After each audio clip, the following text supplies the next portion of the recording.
quem é o fator principal? É a criança, né? Não é o basquete. É a criança. O basquete é consequência. O basquete é o meio que nós estamos utilizando. A criança é o fator principal. É nela que nós temos que centrar as nossas atenções. Muito bem. O basquete também se caracteriza por ser um jogo entre subsistemas. O que é isso? Isso é fácil de entender. Num jogo de basquete, o jogo de basquete 5 contra 5, lógico, todo mundo sabe disso, né? Tá certo? Só que se vocês perceberem, o basquete é jogado em pequenos blocos, duplas, trios, ou individualmente, e 4 de um lado, dependendo da situação que você cria. Então são pequenos sistemas que têm que ser trabalhados em conjunto, naquela noção de cooperação, né, para você poder suplantar o adversário. E, de novo, não estou falando só de ataque, estou falando de defesa também. Sempre lembrando, hein? São conceitos que servem para ataque e para defesa. Quando eu falo de subsistema, eu não estou falando só de jogadinha de ataque. Faz um corta-luz de um lado aqui e trabalha com trios. Não. Isso vai provocar o quê? Que a defesa também utilize seus subsistemas. Então, dupla jogando de um lado aqui, pressionando a bola, talvez do outro lado, do lado fraco, uma flutuação, uma ajuda e assim por diante. Tá? Bom. Claro que, para que isso aconteça, né, você tem que dominar essas informações em função da complexidade e você precisa ter múltiplas competências para jogar. O que é isso, né? O que são múltiplas competências no basquete? Então vamos lá. De novo, aqui eu vou dar uma passada, porque acho que o tema do Mário tem muito a ver com isso, né? Mas aqui é só uma noção geral. Então, para jogar,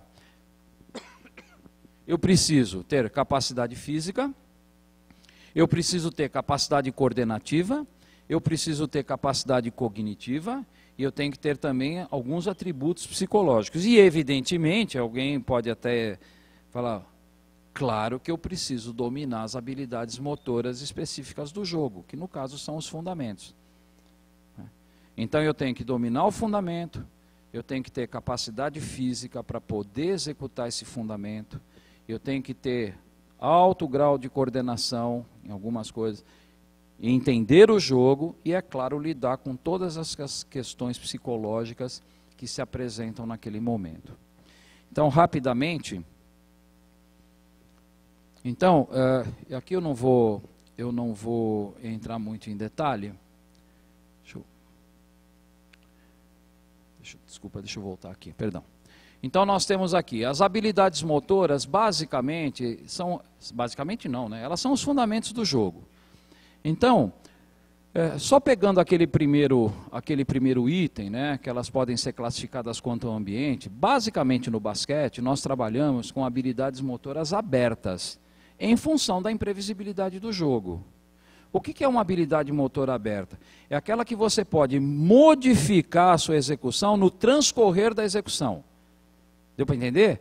Então eu vou fazer uma bandeja, eu entro na bandeja e na hora que eu vou fazer o arremesso, vem uma marcação, eu posso fazer uma finta, um fade away, né, uma finta para trás, ou posso mudar de mão. Então na execução eu mudo para poder ter uma resposta em função de uma situação que se apresentou, pela imprevisibilidade do jogo.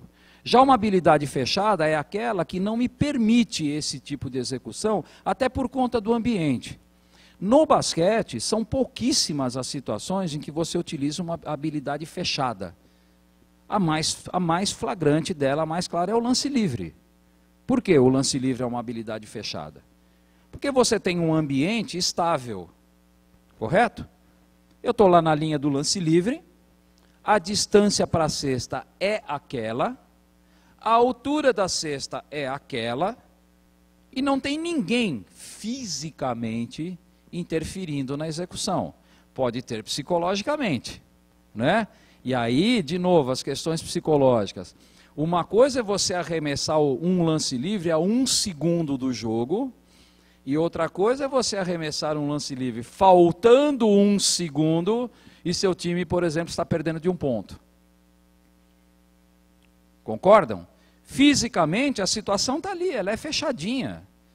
Ninguém vai interferir naquele arremesso. E eu não vou precisar modificar o meu arremesso, né? Vou fazer o lance livre, opa, faço uma finta para trás para arremessar. Não existe isso no lance livre. Só que os componentes psicológicos, as situações momentâneas podem alterar essa execução, todo mundo sabe disso. Não é verdade?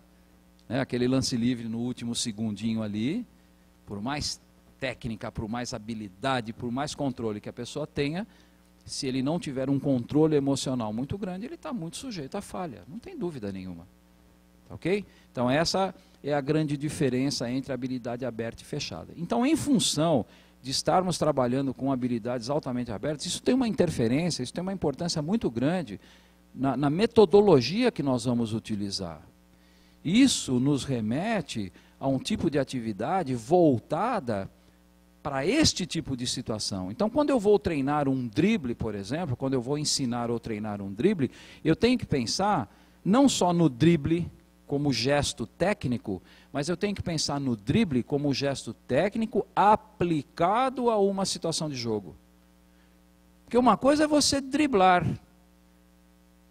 Se chegarem aqui para mim, me derem uma bola e falar, olha, o drible é assim, você tem que bater bola, você vai ficar o dia inteiro fazendo aquilo, e talvez você vai errar muito pouco. Agora, como que é este drible no decorrer do jogo?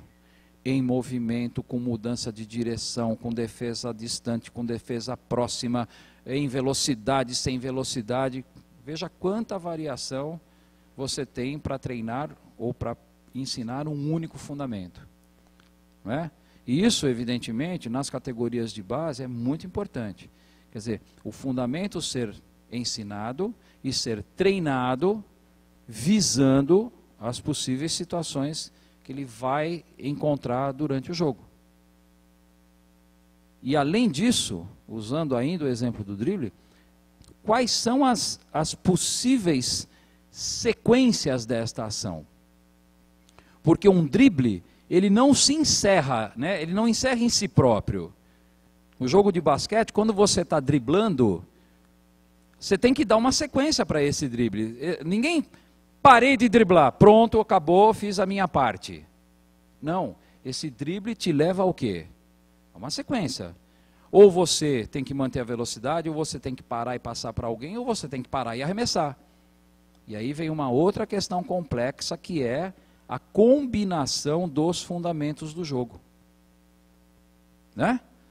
Isso de novo, isso em termos metodológicos, para você preparar um treino, para você preparar uma aula de iniciação, é muito importante.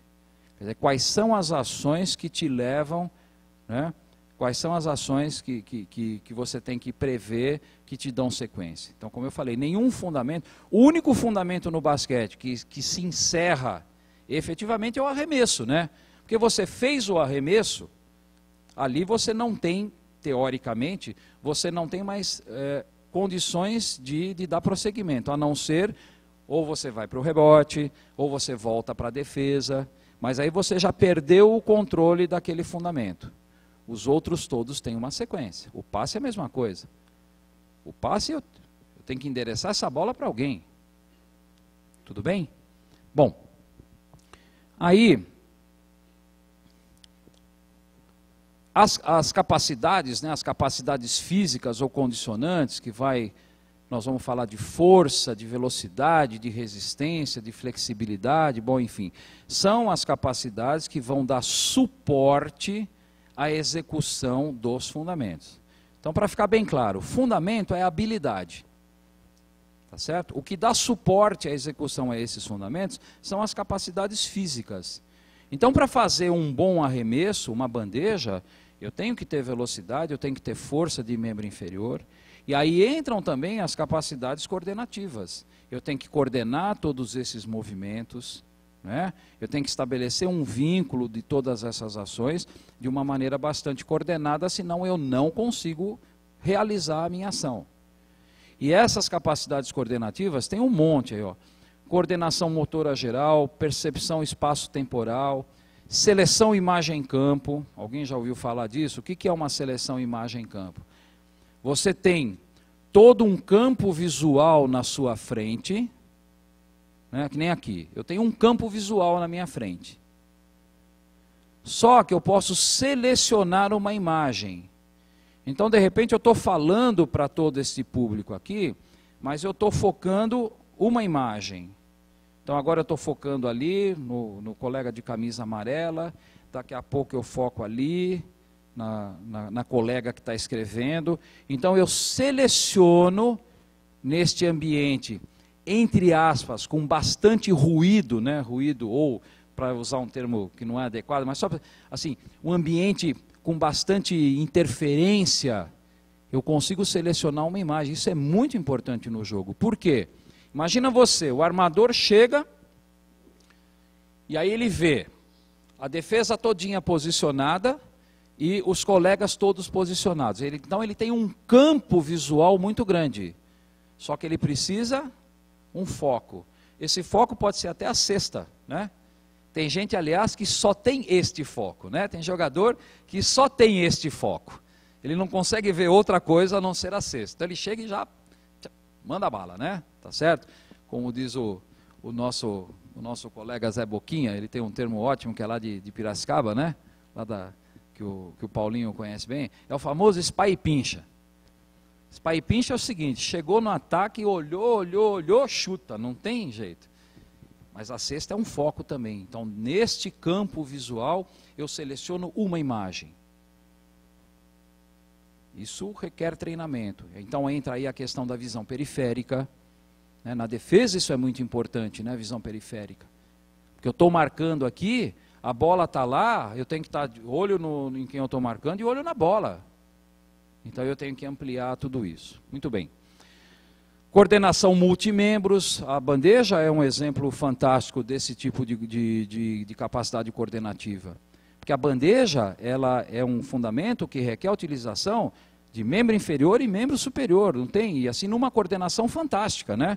Que eu tenho que dar o último passo, fazer o impulso, elevar a perna, elevar o braço.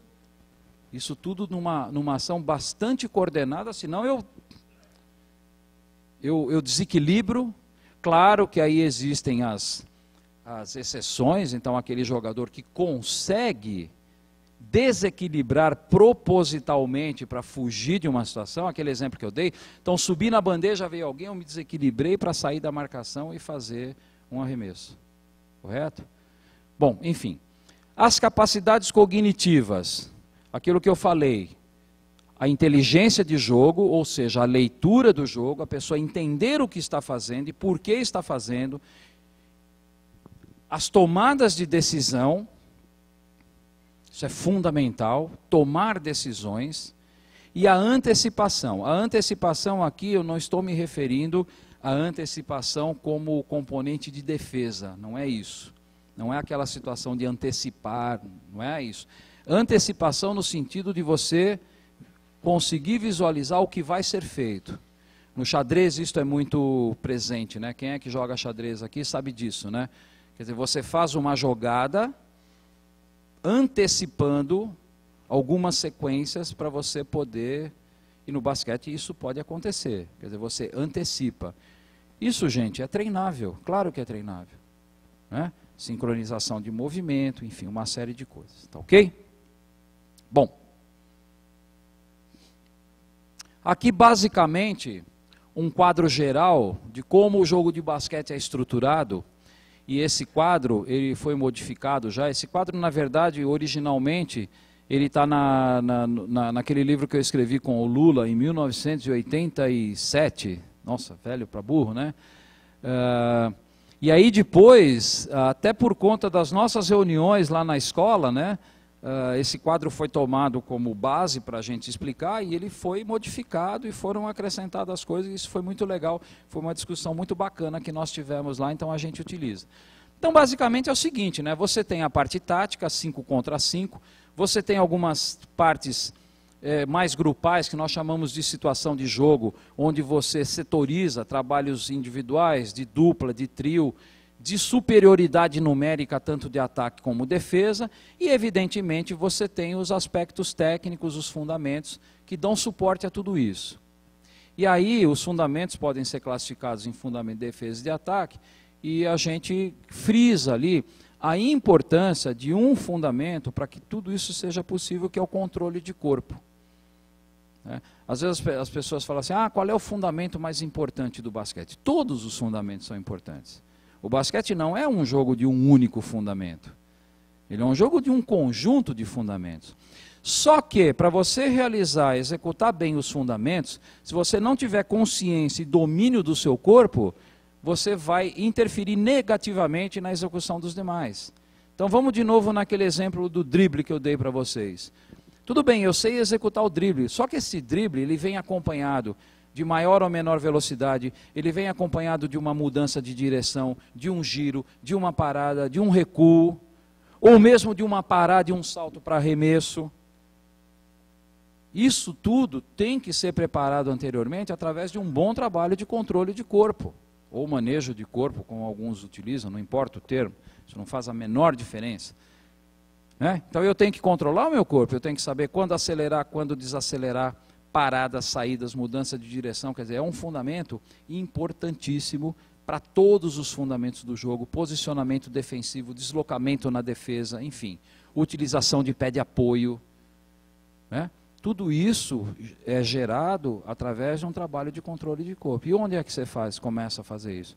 Ali com a criança, até com brincadeiras. Utilizando o espaço, a criança sabendo utilizar o espaço da quadra, entendendo o espaço da quadra e assim por diante. Tá ok? Então por isso que a gente destaca o controle de corpo ali como sendo algo fundamental para, até um pleonasmo, fundamental para a realização dos fundamentos, claro, muito importante para a realização dos fundamentos, tá ok? Muito bem. Aqui alguns princípios, que eu acho que todo mundo já conhece, quer dizer, no basquete, no ataque, você tem 3 princípios básicos, de conservação da posse de bola, desequilíbrio da defesa e finalização. Só que no basquete, esta conservação de posse de bola, ela está limitada pela regra. Aliás, esses são os princípios de qualquer modalidade coletiva. Só que existe uma diferença muito grande entre esportes. Por exemplo, o voleibol não tem conservação de posse de bola. Ou ela você tem uma sequência. Você recebeu, passou, cortou. Você não consegue reter a bola. No futebol, essa conservação de posse de bola, ela pode ser ilimitada, não pode? Eu posso ficar tocando bola no meu campo de defesa, deixar o tempo passar, a torcida gritando olé e não acontece nada. No basquete, esta conservação tem limite, tem prazo de validade. Por quê? Por quê? Porque você tem 24 segundos para atacar. Não tem jeito. Então eu só posso conservar a bola por 23 segundos, e centésimos. Por quê? Porque no último centésimo eu tenho que passar, eu tenho que arremessar, porque senão eu perco a posse de bola. Correto? Então a conservação de posse de bola no basquete, no ataque, ela é muito importante e limitada por essa regra. Aí você tem o segundo princípio, que é o desequilíbrio da defesa.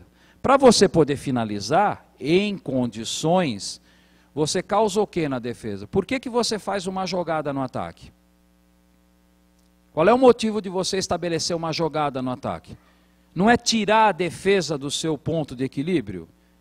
Não é criar um espaço para que o atacante possa realizar o arremesso da melhor forma possível? Claro que isso às vezes não é seguido, como eu falei, o famoso espá e pincha, O cara chega lá na frente, não quer nem saber se tem espaço, se não tem espaço, ele manda a bala. A bola pode cair? Pode, claro. Veja só, pessoal, ninguém está falando que seguindo isto aqui você terá o melhor time do mundo. Não, mas são princípios que